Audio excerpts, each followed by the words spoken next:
आप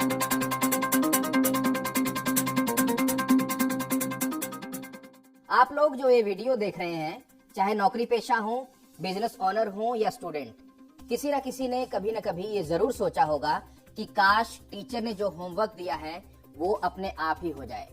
आने वाले समय में ऐसा होने की संभावना भी है। इसीलिए तो साल 2023 के शुरुआत में ही 5 जनवरी को टेस्ला और ट्विटर के मालिक इलोन मस्क ने एक ट्वीट किया, it's a new world, goodbye homework. इस ट्वीट के कई मायने निकाले गए। आजकल आप एक ऑनलाइन टूल की चर्चा सुन रहे होंगे, नाम है चैट जीपीटी। ये टूल है क्या, इसके बारे में चिंताएं क्या हैं, इसे क्रिएटिविटी और गूगल तक के लिए खतरा क्यों कहा जा रहा है, आज हम इसी के बारे में बात करेंगे। तो क्या है चैट जीपीटी? 30 नवंबर 2022 को दुनिया में चैट जीपीटी यानी chat generative pre trained transformer नाम के एक आर्टिफिशियल टूल ने डेब्यू किया। इस सिस्टम को ओपन एआई नाम की कंपनी के लिए साल 2015 में सैम एल्टमैन और इलोन मस्क ने विकसित किया था। ये नया सिस्टम ऐसा कंटेंट लिख सकता है जो बहुत ही सटीक होता है और इंसानों के लिखे जैसा ही प्रतीत होता है। फिलहाल इस प्रोग्राम में कुछ कमियां भी देखी जा सकती हैं, लेकिन वक्त के साथ ये टूल और स्मार्ट होता जाएगा। इसे पसंद करने वाले इसकी तारीफों के पुल बांध रहे हैं, लेकिन कुछ लोगों के मन में इस नए टूल को लेकर डर भी है।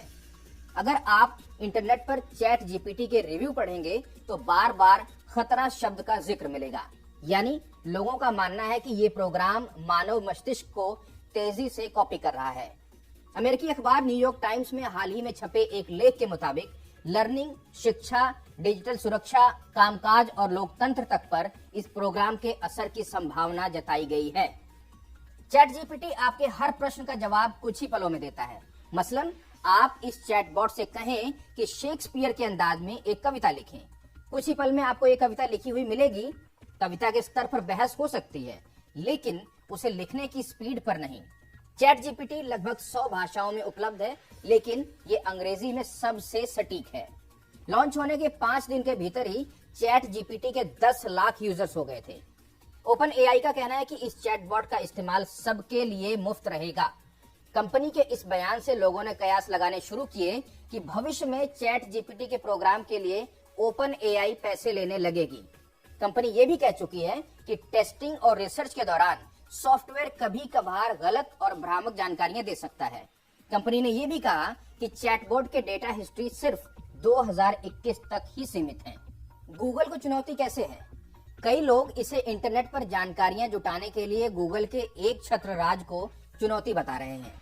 आलम यह है कि जीमेल के फाउंडर पॉल बुचेट तक ने कुछ वक्त पहले कहा था कि 2 साल में ये टूल गूगल को बर्बाद कर सकता है, लेकिन ये सिस्टम अब भी गंभीर गलतियां कर रहा है। साओ पाउलो यूनिवर्सिटी के प्रोफेसर अल्वारो मचादो डायस एक न्यूरो साइंटिस्ट है। वो कहते हैं कि यही इसे खास बनाता है, क्योंकि ये भाषाओं को समझने में माहिर होता है। इंजीनियर दिन रात इसे स्मार्ट बनाने में लगे हुए हैं। चैट जीपीटी को गलतियां स्वीकार करने के लिए भी ट्रेन किया गया है। अब सवाल ये है कि क्या ये क्रिएटिविटी के लिए खतरा है? जिन नौकरियों में शब्दों और वाक्यों पर निर्भरता है, उनमें खतरे की घंटियां बजनी शुरू हो गई हैं, जैसे कि पत्रकारिता।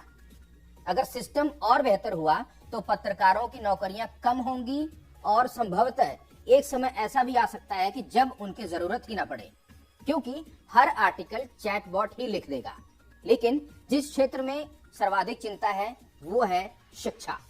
न्यूयॉर्क में छात्रों को चैट जीपीटी के जरिए अपने असाइनमेंट करने का इतना लोभ हुआ कि सारे शहर में आनन फानन में चैट जीपीटी को सभी स्कूलों और सार्वजनिक डिवाइस पर बैन कर दिया गया।